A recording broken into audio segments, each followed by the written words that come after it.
Bismillahirrahmanirrahim. Assalamualaikum warahmatullahi wabarakatuh. Bertemu kembali di video perkuliahan, materi perkuliahan, mata kuliah keamanan jaringan. Dalam video ini kita akan melanjutkan pembahasan video yang lalu, yakni tentang keamanan perangkat lunak atau keamanan software dalam sebuah jaringan. Jadi di minggu yang lalu kita sudah membahas bahwa perangkat lunak itu memegang peranan yang sangat penting di dalam keamanan jaringan. Jadi kalau kemarin kita sudah ngerti bahwa perangkat lunak dalam jaringan di sistem operasi maupun di aplikasi itu akan memegang peranan yang sangat penting. Jadi kalau keamanan sisi softwarenya di aplikasi nanti lebih ke keamanan sistem informasi, kita akan membahas secara lebih dalam di dalam software dalam perangkat lunak yang punya kaitan erat dengan keamanan jaringan. Jadi sedikit berbeda kalau keamanan perangkat lunak yang hanya standalone, yang hanya sendiri, kita mungkin tidak perlu membahas bagaimana satu software dan software lain berinteraksi. Tapi kalau kita sudah membahas keamanan jaringan di mana satu software itu akan berinteraksi dengan program lain, dengan perangkat lunak lain, maka mau nggak mau kita harus mengerti bagaimana software-software tersebut berinteraksi atau berkomunikasi. Nah, di dalam jaringan ada sebuah terminologi, ada sebuah istilah yang dinamakan dengan protokol. Ya, jadi secara sederhana di sini ada yang mendefinisikan bahwa protokol itu adalah set of rule to communicate, ya. Bahasa sederhananya adalah bahasa. Jadi saya bisa memberi video materi perkuliahan di sini bisa dimengerti karena saya menggunakan bahasa Indonesia, di mana mostly gitu kan, atau sebagian besar mahasiswa akan mengerti bahasa Indonesia. Jadi berbeda misalkan kalau saya ngajar mata kuliah ini menggunakan bahasa Jawa, ya. Jadi mungkin sebagian nggak akan ngerti. Jadi kalau misalkan penyampaiannya dengan kromo inggil, kromo halus, mbok pilih panjenengan sami boten badhe mangertos nopo ingkang kula aturaken. Jadi misalkan seperti itu, beberapa mungkin nggak ngerti. Jadi protokol itu adalah bahasa di mana antara satu software dengan software yang lain berkomunikasi, satu komputer dengan komputer yang lain berkomunikasi. Jadi antara satu dengan yang lain itu harus sama bahasanya. Ya kalau enggak ya nanti butuh ada penerjemah. Ya butuh ada orang yang di tengah-tengah, butuh intermediate software, butuh penerjemah untuk melakukan komunikasi. Tapi kalau langsung gitu kan antara satu software dengan software yang lain, satu node dengan node yang lain, maka perlu protokol. Nah, protokol ini ada di mana-mana, ya. Jadi kalau kemarin kita membahas mengenai ada beberapa software, ya, entah itu di sistem operasi, entah itu di level aplikasi, maka di sini protokol itu ada di seluruh lapisan, ya, saat kita interaksi dari satu node ke node yang lain. Jadi misalkan kalau kita berkomunikasi menggunakan WiFi itu ada protokolnya sendiri. Kalau kita mentransfer file itu ada protokolnya sendiri. Kalau kita ngirim email ada protokolnya sendiri. Jadi masing-masing aplikasi nanti memiliki protokol tersendiri. Nah, untuk bisa ngerti bagaimana cara mengamankan, bagaimana kita bisa misalkan menutup kelemahan, mengetahui titik lemahnya, mau nggak mau kita harus ngerti bahasanya, protokolnya. Jadi kalau mahasiswa yang dari luar Jawa dulu gitu kan, di Jogja seringkali dikerjain gitu kan. Jadi kalau misalkan sama teman-teman yang dari Jawa, jadi kalau misalkan ketemu sama orang tua harus nunduk terus nyebut kulo segawon gitu. Itu ya jok-jok yang dulu sering digunakan karena nggak ngerti protokolnya. Jadi nggak ngerti bahasanya, maka bisa dimanipulasi. Nah, di dalam keamanan jaringan juga demikian. Jadi kalau kita nggak ngerti bagaimana komunikasi itu berjalan antara satu software dengan software yang lain, maka ya ujung-ujungnya ya bisa terjadi manipulasi. Ya, ada titik lemah yang bisa dimanfaatkan. Jadi protokol itu seperti itu. Gambaran yang lain adalah seperti ini. Jadi ini mungkin seringkali dijumpai oleh kita saat ini gitu kan, oleh kalian, oleh saya gitu kan, penggunaan lampu hazard ya. Jadi lampu sein yang kanan kiri hidup gitu ya. Biasanya ditemui di perempatan ya. Jadi kalau ada mobil ya, terutama mobil. Jadi ini bukan problem melulu di Indonesia gitu kan. Di beberapa negara itu juga menjadi problem ya. Jadi di situ ada beberapa caption di situ ya. Hazard light at intersection could be dangerous gitu kan. Why do Indian use the hazard light as indicator for going straight on four road intersection ya. Kemudian yang terakhir ada 4 dosa pengemudi menyalakan lampu hazard. Ya ini di beberapa negara menjadi sebuah keumuman dalam tanda kutip. Jadi mereka seringkali menggunakan tanda ini ya, tanda hazard ini untuk menyebutkan keinginan bahwa saya ingin lurus di perempatan. Nah, sebenarnya tanda ini kan protokol ya. Jadi protokol atau bahasa yang digunakan oleh mobil untuk berbicara atau bercakap-cakap dengan mobil lain atau nanti pengemudinya untuk menunjukkan maksudnya. Jadi kalau protokol jaringan itu juga demikian. Jadi antara satu software dengan software yang lain itu bercakap-cakap dengan bahasanya ya, dengan protokolnya. Maka mobil pun dalam misalkan gitu kan, dalam berlalu lintas juga menggunakan protokolnya. Ya kalau kita mau sen kiri ya, kalau kita mau belok kiri, sen kiri yang hidup gitu kan. Belok kanan gitu kan, sen kanan yang hidup gitu kan. Kecuali mungkin kalau di internet itu sering ada joke ya, kecuali yang mengendarai motor emak-emak itu lain persoalan gitu kan. Nah, penggunaan hazard ini lampu tanda bahaya ya, sering disebut seperti itu ya, sering kali keliru gitu kan, karena nggak ngerti protokolnya. Jadi kenapa kita harus ngerti gitu kan, apa sih yang dimaksud dengan protokol ini, bahasanya itu mengatakan apa ya. Jadi kita harus mengerti. Nah, contoh ini misalkan di penggunaan lampu ini, kita harus ngerti cara kerjanya gitu kan, bahwa ini maksudnya apa. Jadi seringkali misalkan di perempatan, ya contohnya misalkan di sini mobil biru ini ya, atau mungkin mobil hitam ini, saat mobil hitam ini menyalakan lampu hazard gitu kan, kanan kiri hidup ya, maka yang sebelah kiri mobil biru taunya dia akan ke kiri, yang mobil kanan taunya akan ke kanan, karena tidak semua nanti bisa lihat semua lampunya nyala gitu kan. Yang lihat dua lampunya nyala ya dari depan sama dari belakang, tapi sebelah kiri sama sebelah kanan nggak ngerti, ngertinya menuju ke kanan, ngertinya menuju ke kiri. Nah itu problem besar gitu kan. Jadi ini pernah terjadi gitu kan. Saya alami sendiri ya, karena asumsi saya dia akan belok kiri, saya dari timur, maka saya lurus gitu kan. Ternyata setelah sampai di tengah-tengah saya mengetahui bahwa lampu yang sebelah kanan gitu kan, sayanya juga nyala, artinya dia menghidupkan hazard. Ya tapi sudah di tengah-tengah, dia yang marah gitu kan. Nah itu problem ya, permasalahan yang cukup besar. Nah di sini kita harus ngerti gitu kan. Nah ini kan secara logik saja gitu kan, secara logika ya kita bisa nelusuri, ini kerjanya nggak mungkin kalau kita hidupin dua-duanya ini, sebelah kanan dan kiri bisa mengetahui. Itu sudah harus kita bisa mencerna bagaimana kerjanya kok sebelah kiri sama sebelah kanan nanti bisa tahu saya lurus ya. Nah itu kita harus ngerti. Nah sama dalam protokol gitu kan, bahwa dalam protokol itu kita harus ngerti cara kerjanya ya. Jadi kalau enggak nanti terjadi kesalahan ya. Jadi kesalahan mengambil kesimpulan. Jadi kesalahan mengambil kesimpulan itu sebuah problem yang besar. Jadi contoh sederhana di dalam lampu hazard ini. Jadi kenapa misalkan kalau terminologi ini dikaitkan dengan agama gitu kan, dalam banyak kitab suci gitu kan, salah satunya khususnya misalkan di Quran itu, saat misalkan iblis sama Allah gitu berkomunikasi itu kan, bercakap-cakap, iblis tidak terima saat Allah itu membuat manusia gitu kan.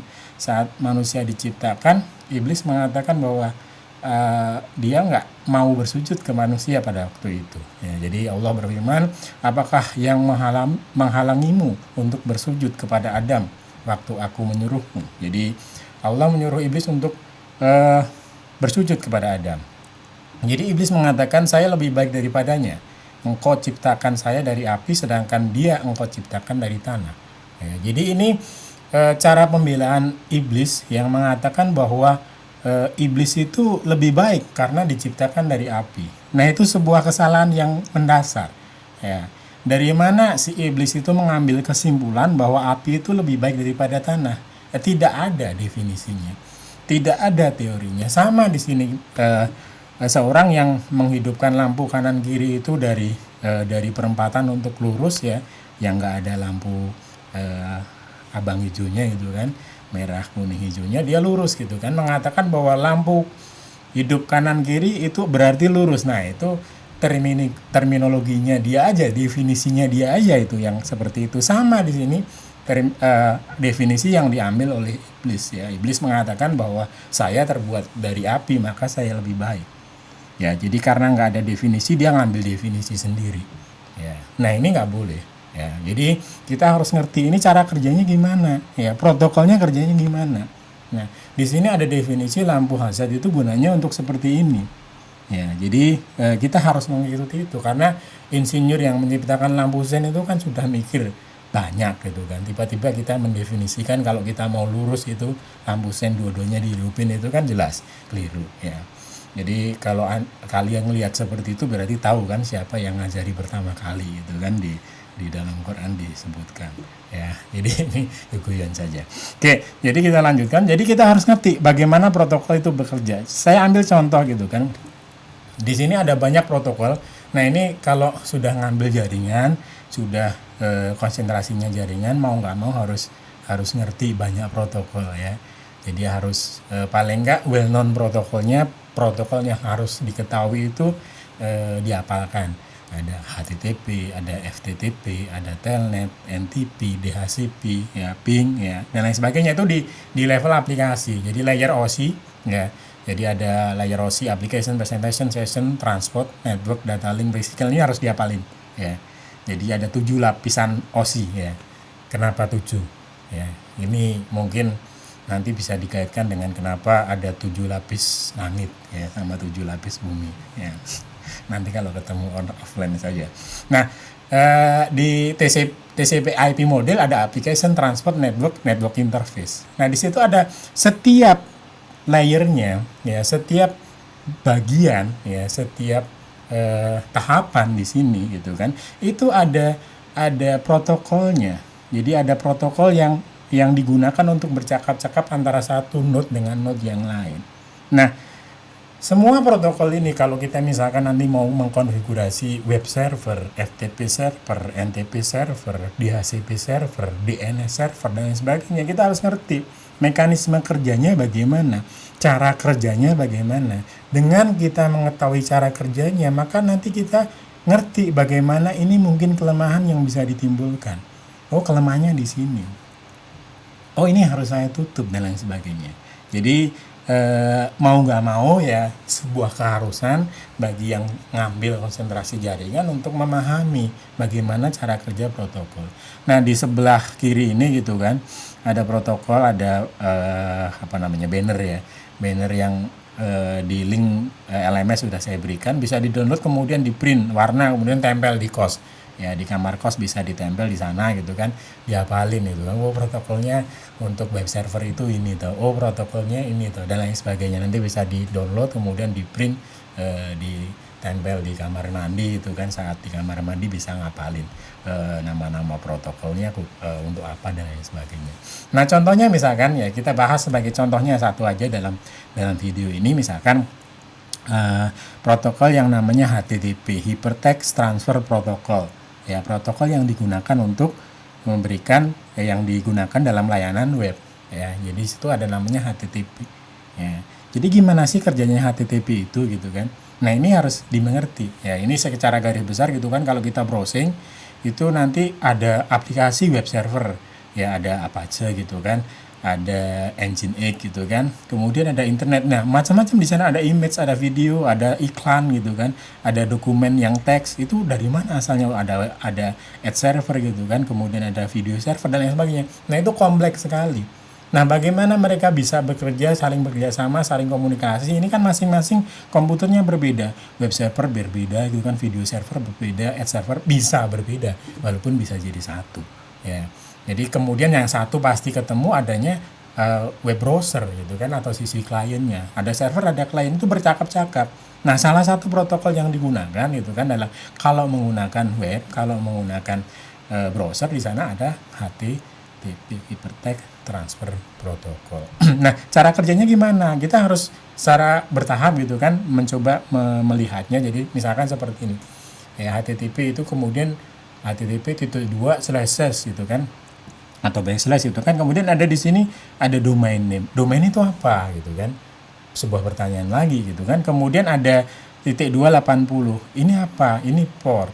Ya, jadi walaupun kita nggak nulis .280 di web browser kita, secara default ya kesepakatan gitu kan. Jadi ada namanya well known port gitu kan.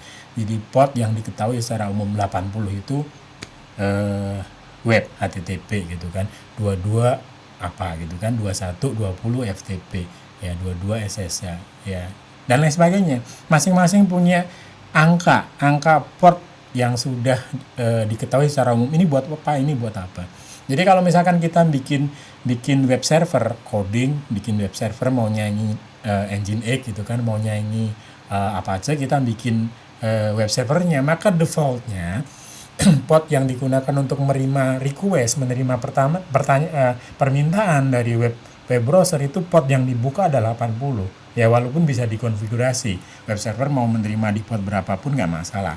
Ya, tapi defaultnya, kesepakatannya itu 80. Jadi saat si pembuat browser itu mau menghubungi gitu kan web server, maka dia sudah langsung gitu kan bahwa ini nanti yang dituju adalah port 80 ya. Jadi kalau kita mau ganti di sini portnya web server itu berubah, ya kita ganti .280 diganti dengan angka berapa terserah ya, sehingga kalau mungkin pernah ngelihat ada 80 proxy ya, jadi webnya dipindahin dulu gitu kan ke proxy ya. Jadi itu port ya, jadi ada defaultnya tapi bisa diganti.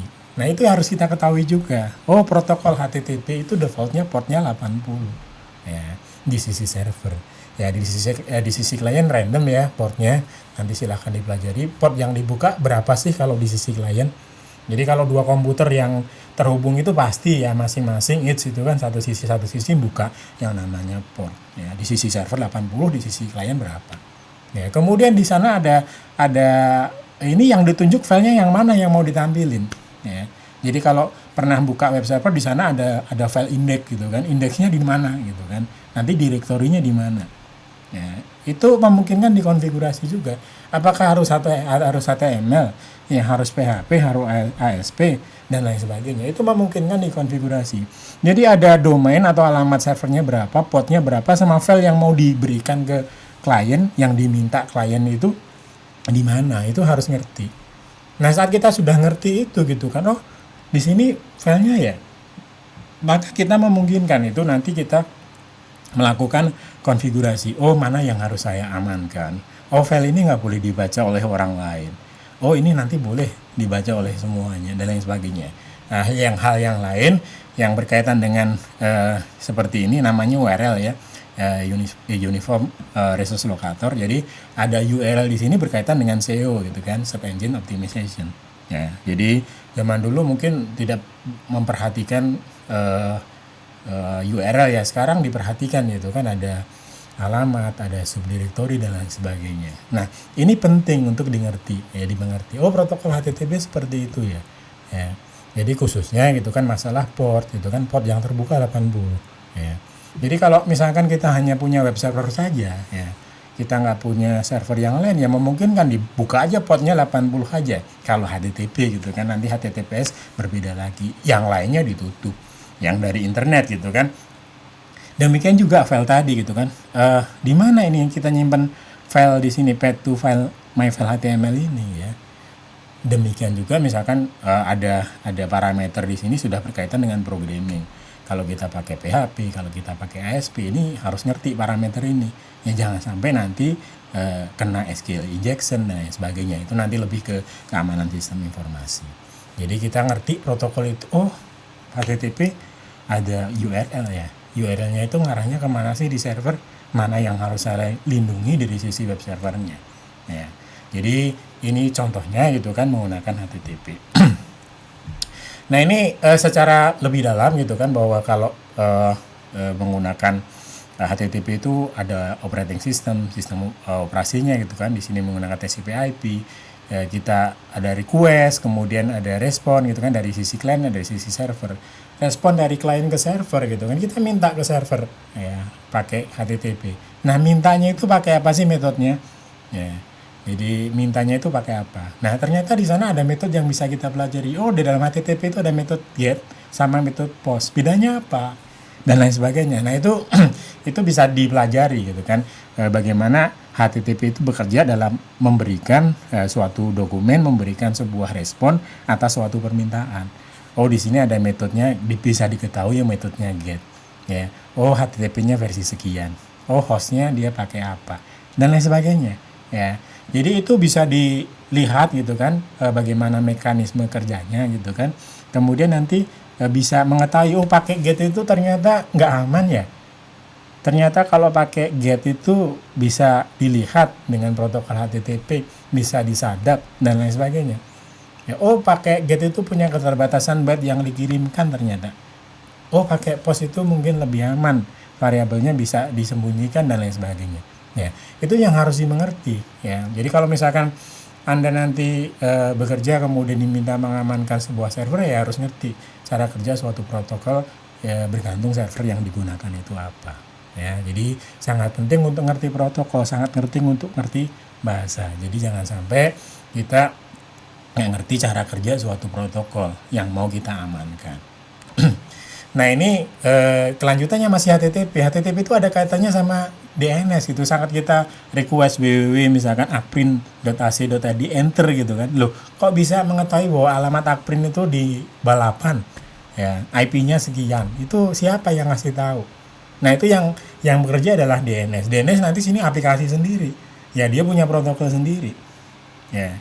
Jadi DNS ini kan yang berfungsi merubah dari sebuah alamat dengan karakter gitu kan, alamat dengan sebuah nama menjadi IP address. Jadi oh ini bisa ada kelemahannya. Jadi kalau orang bisa menguasai DNS-nya memungkinkan dipindahkan alamatnya yang harusnya menuju ke kampus 1 ternyata dipindahkan kampus 3.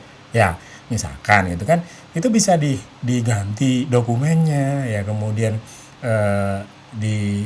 dialihkan ke tempat yang lain ya. Servernya harusnya server di balapan dipindahin ke server Bima Sakti. Tampilannya bisa sama gitu kan.